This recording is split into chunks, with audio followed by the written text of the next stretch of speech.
de alguna manera es una declaración de lo que el gobierno piensa mientras administra los bienes y los males de los argentinos, cuando la recesión puede ser una aliada. Esperan que este mes la inflación sea del 2.8, que es altísima, por cierto. La recesión como una aliada, es decir, recesión es hambre, recesión es postergación de cuantos sueños se tenga, recesión es falta de trabajo, la recesión es la gran aliada del gobierno.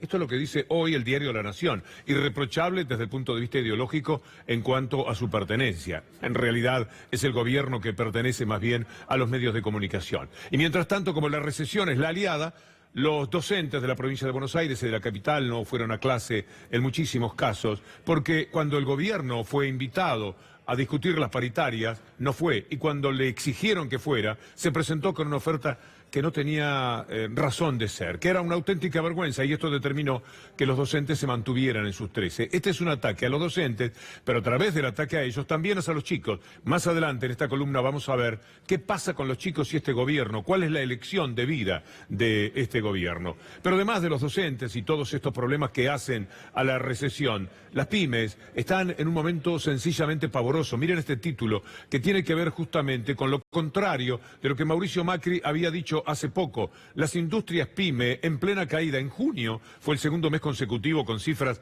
en clara retracción para las pequeñas y las medianas empresas. Hablar de crisis y del comienzo de una recesión ya es inevitable. Entonces, La Nación la presenta como aliada. Pero hablando de las pymes, recordemos lo que Macri, tan suelto de cuerpo, dijo hace apenas un mes, como que las iban a ayudar, iban a propender a que las pymes vuelvan al lugar donde estaban hace 2 años, siendo la fuente más importante de trabajo para los argentinos. Como ustedes lo demuestran en los hechos, son el corazón de la Argentina. Realmente, ustedes todas las mañanas son como un motor que recorre el país a lo largo y a lo ancho, llevando sueños adelante. Los conozco hace 2 años y medio que recorro el país y siempre voy a visitar alguna pyme en el lugar donde voy. Y siempre los escucho y veo la creatividad, el talento, las ganas, las cosas que hacen. La verdad que las cosas que hacen. A pesar de que todavía estamos lejos de haberles dado las herramientas que tienen pymes en otros países de la región. ¿Cuánto palabrerío? Un poco para no decir nada, y lo que se sostiene es una falacia, una vez más, una capacidad para mentir que es asombrosa, porque la mentira vale menos en la Argentina. A esta conclusión llega el sociólogo Luis Alberto Quevedo, en una nota que le hizo Tiempo Argentino este fin de semana a nuestro colega Ricardo Gota, y él dice que en Finlandia tiene otro precio la mentira, no se puede mentir. Por eso es que el primer ministro finlandés renunció cuando se supo lo de los Panama Papers, y mientras tanto aquí Macri se lo dio a Carrió, y Carrió, que ahora vamos a ver cómo está también involucrada en los aportes truchos, Carrió dijo, no, pero está muy bien esto, que se quede tranquilo Macri, que se quede tranquila la población. La mentira aquí en la Argentina no está cotizando como se debe, y entonces se animan a mentir permanentemente. Y cuando dicen la verdad, lo dicen en lugares muy selectos, muy especiales, como María Eugenia Vidal, cuando en el Hotel Sheraton, y frente a gente del palo, a gente como uno, dijo que las universidades no son para los pobres, y los pobres no llegan a la universidad, lo cual es una mentira. Pero también es una realidad para ellos, y juegan con las órdenes del Fondo Monetario Internacional y con su propia ideología que la Universidad Jauretche ya esté pasando por una situación pavorosa, la peor cara del macrismo. Corre peligro de cierre la Universidad Arturo Jauretche. La comunidad educativa prepara un abrazo al edificio para el próximo 13 de agosto y denuncia un ahogo presupuestario. Esta es la realidad, que se compadece con aquello que había dicho la propia María Eugenia Vidal ante gente como uno, gente que justamente es la que supone que paga las universidades, y entonces mire para qué pagamos universidades, para que vayan los pobres, que al final no llegan. Que durante años hayamos poblado la provincia de Buenos Aires de universidades públicas, cuando todos los que estamos acá sabemos que nadie que nace en la pobreza en la Argentina hoy llega a la universidad. Nadie que nace en la pobreza en la Argentina hoy llega a la universidad. Ya lo hemos desmentido hasta por gente que en estos momentos trabaja políticamente dentro del propio gobierno, porque no todos son clase media alta los que integran el partido que domina hoy día en la República Argentina. Pero miren ustedes lo que sucede con las prepagas. Estamos hablando de la crisis, de la recesión, de la relación tremenda que se produce entre el salario y lo que hay que pagar. La medicina prepaga vuelve a aumentar. La Fundación Soberanía Sanitaria está advirtiendo que con este ajuste, desde diciembre de 2015, se llega a una suma acumulada del 126%, 25 puntos por encima de la inflación minorista. Esto quiere decir que hay un abuso enorme de parte de quienes dictaminan que las prepagas le cuesten cada día más a la gente. Todo se cae, hasta la venta de autos, que para una élite bastante privilegiada, en los primeros meses del año habían sido números en positivo. Por la devaluación y créditos caros, cae la venta de autos, claro. Al irse para arriba todo esto de los créditos, la venta de autos naturalmente no se puede sostener en el mismo nivel. Pero hay muchas cosas más que tienen que ver con nuestra vida. Mira el DNI. Hay que sacar el DNI si uno lo pierde, cuando hay que renovarlo. Es un costo, es un gasto que antes era accesible. El precio básico sube entre 57 y 200%. El DNI y el pasaporte. Este es el aumento de cada uno de los ítems que cada día tenemos que considerar. Esta es la recesión, que el diario La Nación elogia como la gran aliada del gobierno. Caramba, nos hubieran dicho que el modelo era la recesión. Ahora hasta los taxistas lo están sintiendo en carne propia. Siempre tienen fama los taxistas de haber sido un poco fachos acompañando a lo que se venía, es decir, yendo muchísimo contra el gobierno anterior, pero no todos son así. Y a uno le da muchísima pena. Yo vivo tomando taxi y soy hincha de los taxis, todavía casi por lealtad no tengo Uber, pero este es el problema que tienen los taxistas. Uber entró con este gobierno al país. Uber tiene en estos momentos 35.000 personas por lo menos que están trabajando. ¿Cómo se hace a continuación para llevarle el apunte a los taxistas que tienen razón por todo lo que pagan, lo que cuesta la licencia, porque están formados, porque están preparados, porque los hacen profesionales de la actividad en las calles de Buenos Aires? Pero está Uber que vino prácticamente en el mismo tiempo en que llegó Obama a la Argentina, ¿se acuerda?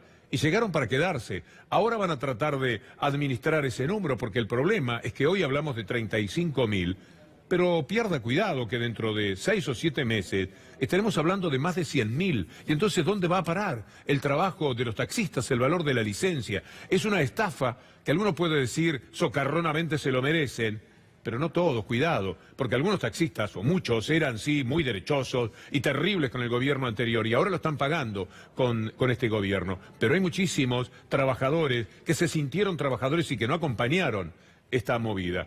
En fin, los taxistas enviaron una carta a quien les habla hoy, a través de Luis Fernández, el presidente de CAT, y dice en una parte: es una expresión de la cultura que el sistema en crisis pretende imponer a la población, el de la salida individual de los emprendedores, al margen de que ésta perjudique, como en el caso de Uber, a otros miles de trabajadores que han dedicado su vida y esfuerzos al mantenimiento y desarrollo de su actividad.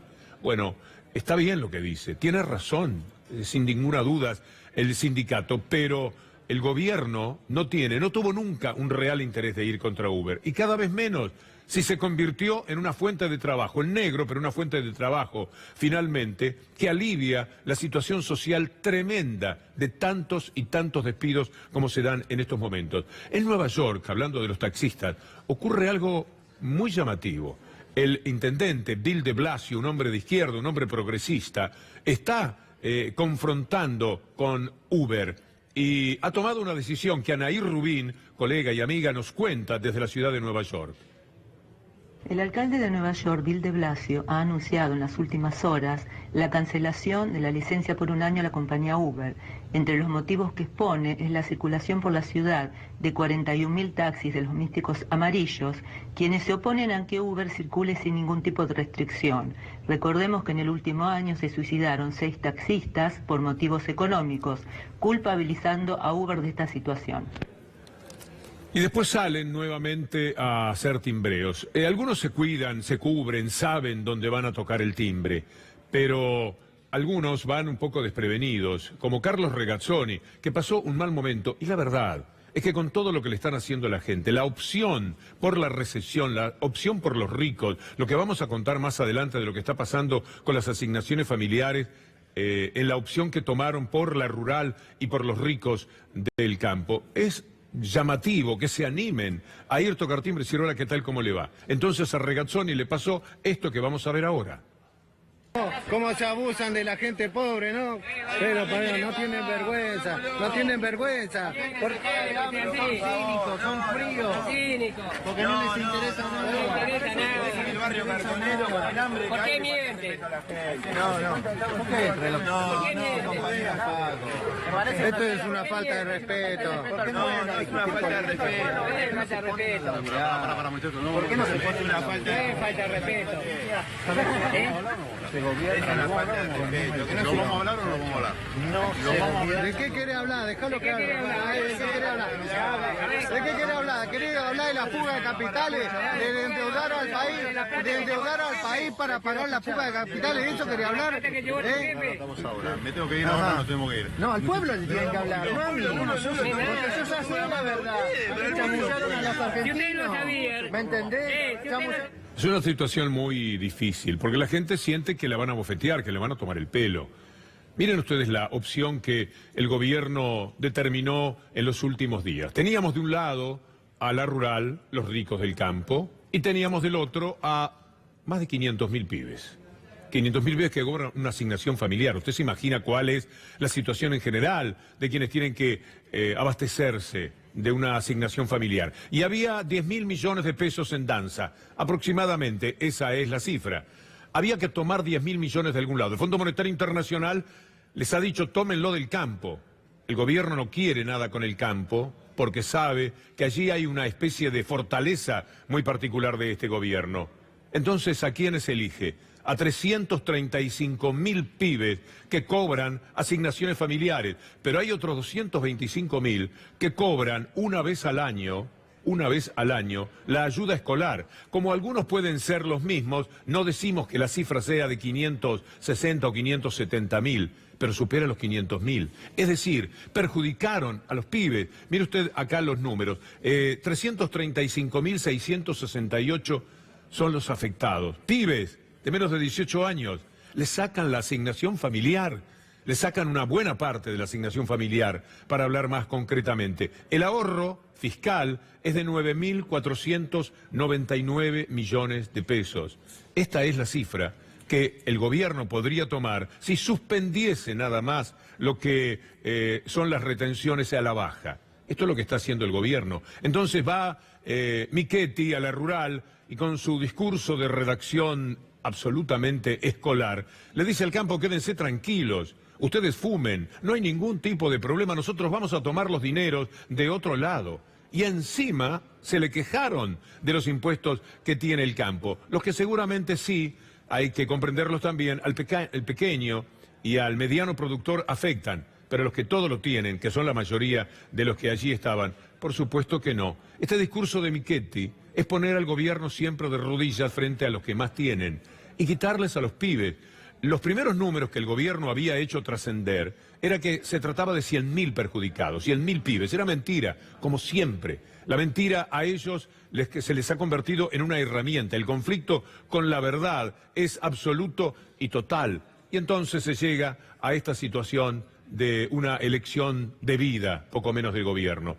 Con la rural que en estos momentos tiene procesado a un expresidente, a un hombre fuerte de la rural, como el señor Míguez, por algo que siempre fue el abuso de la posición dominante de los ricos. Procesa a Cuentatiempo Argentino al ex titular de la Sociedad Rural Argentina por la compra del predio de Palermo. ¿Ustedes se acuerdan cómo fue aquello? Valía 130 millones, según todos los cálculos que se hicieron por los especialistas. Pagaron 30 millones, pero en realidad no los pagaron. Tomaron un préstamo que nunca cancelaron. son así. Por el poder y por la extorsión se quedan con lo que se les antoja. Y dicen, a lo mejor te pagamos tanto, pero definitivamente no lo pagan. Esto que fue denunciado por el gobierno anterior y que motivó un enfrentamiento, una parte también del enfrentamiento con la gente de campo, reaparece ahora porque en algún momento en la justicia los papeles parece que les hablaran a los jueces y a los fiscales que trabajan, ya sabemos cómo, en general, hoy día en la Argentina. Entonces llegamos siempre a la pregunta de cómo lo hicieron. ¿Cómo es posible que esta gente que roba a manos llenas todo el tiempo, que castiga a los más pobres, que declaradamente juega para los ricos, que entrega al país en su soberanía internacionalmente en el tema Malvinas o en el tema económico, que endeuda al país por 100 años, pero que en lo inmediato, en los próximos 5 o 10 años, tiene una pavorosa deuda de la que no se sabe cómo se van a pagar los intereses? ¿Cómo se hizo? ¿Cómo fue que se llegó a gente que de todas maneras muchos sabíamos que iba a proceder así? Bueno, llegaron truchando, mintiendo y corrompiendo. Vamos a dar un ejemplo. Ahora el tema de los aportes truchos, aquello que nació en el Destape, ha llegado también a la capital federal. Le ha llegado a Carrió. Es muy gracioso porque Carrió en algún momento le tiraba una patadita a María Eugenia Vidal, hablando de los aportes truchos que en la capital no lo sabía. Pues ahora parece que ocurre todo lo contrario. ¿Macri tiene que ir a la reelección? Yo creo que él quiere ir a la reelección y yo voy a sostener esa reelección. Yo quiero que gane Cambiemos, que haya elecciones no violentas, que sean pacíficas, que sean disputadas, que haya transparencia en el financiamiento de campaña, cosa que en Capital se logró, en otros lugares no. En provincia dice que hay un quilombo serio con eso. Así es. Que haya transparencia en el financiamiento de campaña, cosa que en Capital se logró, en otros lugares no. En provincia dice que hay un quilombo serio con eso. Así es. Bueno, parece que no es así. Anoche, Juan Amorín con Roberto Navarro en el Destape dieron datos sobresalientes que tienen que ver con la situación en la capital federal. 300 empleados y ex empleados de la Ciudad de Buenos Aires que aparecen aportando en 2015 y en 2017. Pusieron, por ejemplo, a todos los jueces de faltas, a todos los tipos que te dicen, Roberto Navarro, te estacionaste sobre una línea amarilla, 20.000 pesos de multa, por ejemplo. Todos los contralores figuran aportando en 2015 a la campaña de Mauricio Macri. Como para que se den una idea de el grado de improvisación de la cuestión. Claro, es mucho más sofisticado que poner a beneficiarios de planes sociales. El asunto está en muchos lugares internacionalmente. La Voz de Galicia, para tomar un ejemplo, habla del fraude que en estos momentos se está complicando a Macri. Tan solo para que no se piensen que esta es una situación de la que tan solo somos observadores nosotros. Dice el diario más importante del norte de España, un fraude electoral acorrala a Macri. El presidente argentino está envuelto en un caso de falsos donantes a su campaña. La verdad es que le ponen un corte todavía el María Eugenia Vidal y lo pondrán en Carrió. Querrán que las cosas vayan de ahí para abajo. Pero el tema tiene que ver con Cambiemos. Tiene que ver con lo que todos los días vemos de Cambiemos. Gente con un enorme conflicto con la verdad y con una enorme inclinación a la corrupción, en la que caen prácticamente todos los días que nosotros tenemos que observar. Pero además, en la pregunta, ¿cómo lo hicieron? ¿Cómo fue que llegaron a hacerse cargo y dueños del país? Bueno, con una falacia generalizada a través de los medios de comunicación de la Argentina, pero no les alcanzaba. Y como contó el superpibe hace un ratito, Iván Jagroski, ocurrió que Marcos Peña se juntó con gente que podía trabajar a través de Facebook, empresas internacionales, para ir contra el kirchnerismo, para denunciar cualquier mentira, para hacer cualquier ataque. Esto era lo que estaba pasando en la Argentina. O sea, que mientras, por ejemplo, Cristina Fernández de Kirchner se desgañitaba en una tribuna y decía sus verdades, o arengaba a los jóvenes que la acompañaban multitudinariamente, estaban trabajando contra ella de lugares que jamás se lo podría imaginar.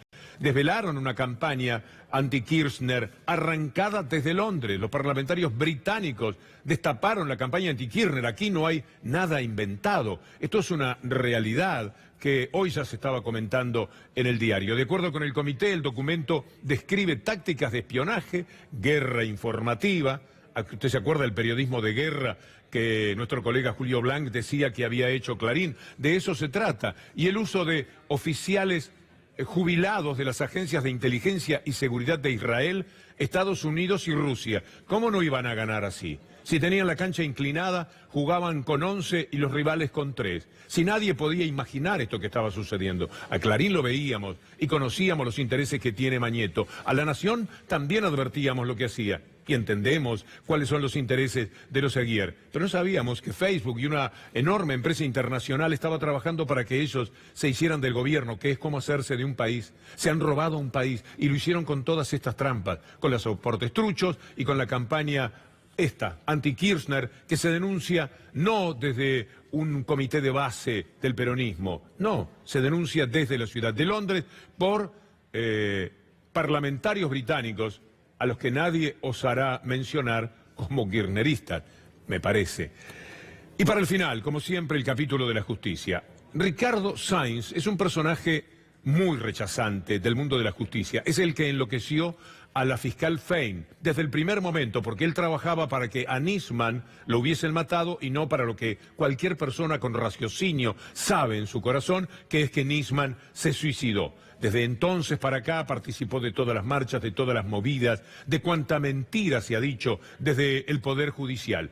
Y entonces él y los otros fiscales estaban esperando el premio de Macri, porque ellos saben que trabajaron para Macri. Macri empezó a ser presidente de la República el día que Nisman se suicidó. Después vino lo de 11, pero el día que Nisman se suicidó, Macri supo ya en las líneas, en el entrelíneas de Clarín, que se presentaba una gran oportunidad para llegar a ser presidente de la República. Entonces se quedaron esperando los fiscales. Macri nos va a tirar con lo que le quitaron a Gil Carbó, a la enorme luchadora que estaba al frente del organismo. Pero no fue así. Está Macri pugnando para que sea otra persona. Le parecerá más fácil de dominar, vais a saber qué. Entonces Ricardo Sainz dijo en una entrevista que estaban un poco compungidos, ellos estaban preparados para asumir esas responsabilidades y no se las dieron. Indiscutiblemente es una facultad presidencial a quien se promueve para el cargo, después requiere el acuerdo del Senado. Creo que era un montón de gente que estábamos preparados para este cargo. Y la verdad yo pensé que iba a haber un reconocimiento. ¿A los fiscales? Sí, a quienes le pusimos el cuerpo, como te decía antes. Esto no quiere decir... No la conozco a la doctora Weinberg. O sea, leí su currículum, me parece más que suficiente para el cargo. Y, como dije antes, obviamente... ¿A qué cuerpo se referirá que pusieron? Se entiende que está hablando del propio cuerpo, nosotros pusimos el cuerpo, pero lamentablemente también podrían estar hablando del cuerpo de Nisman, al que quisieron levantar del suicidio para convertirlo en la víctima de un crimen. Y ni hablemos del cuerpo de Santiago Maldonado, porque eso todavía está rodeado por un cierto misterio. No misterio en cuanto a por qué Santiago Maldonado murió. Acorralado, llevado hasta el río Chubut a balazo limpio por parte de la Gendarmería. Pero no sabemos lo que sucedió con el cuerpo, con lo cual esto que dice este fiscal Ricardo Sainz también pega por ese lado, y nos pega duramente porque estamos en días muy sensibilizados en torno al recuerdo de Santiago Maldonado, del que se va a cumplir un año de su desaparición y muerte. Raúl Colman explica qué es lo que Ricardo Sainz quiere decir cuando habla de poner el cuerpo. Mire usted cuánta vergüenza, cuántas veces pusieron el cuerpo. La maquinaria de Comodoro Pi vuelve a la carga. Con el gobierno de Macri, complicado por la situación económica y social, en los próximos días se va a reiniciar la actividad en los juicios por 11 Chicone y otros casos relacionados con CFK o Julio De Vido. El estado de cada causa. Esta es la nota. La puede ver en página 12. Pero vamos a lo que explica brillantemente nuestro colega. Traducido a idioma de Comodoro Pi, poner el cuerpo, podría sintetizarse así. Fuimos nosotros, los actuales fiscales, los que viajamos con excavadoras al sur. ¿Se acuerdan de Marijuán y su ridículo? Fue Eduardo Tayano el que se inventó la pericia de gendarmería en el caso de la muerte de Alberto Nisman. Fue Carlos Stornelli el que pidió la prisión de Julio De Vido sin que siquiera haya juicio ni condena ni nada. Solo trampas del propio Stornelli.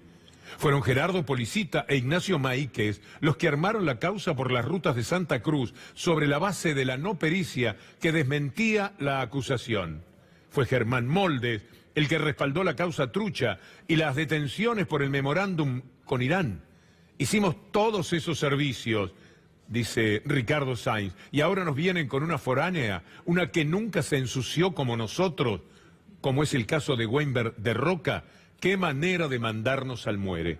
Un análisis implacable y excelente de lo que a veces hay que saber leer más allá de las propias palabras de este fiscal compungido porque esperaban su premio. Uno de ellos se las tenía que rebuscar y con ese que llegase al lugar de Procurador General de la Nación, todos los demás eran como un equipo de malicia, un equipo de mentiras, un equipo que abochorna a la justicia en la República Argentina. Son una vergüenza. Esto que dijo este hombre, que se le escapa en un reportaje, es una tristísima historia de lo que está pasando con la justicia en la Argentina, de la que entre otras víctimas les mencionamos siempre, entre casi 30 presos políticos, a los dueños de este canal, a Fabián de Sousa y a Cristóbal López, que están pagando por tener un canal poderoso, no por una causa en la que no tienen condena, y si hubiese condena posiblemente ni cárcel les correspondería, pero los tienen preso como una forma, entre otras, de disciplinar a otros empresarios y de quedarse poco a poco con este canal.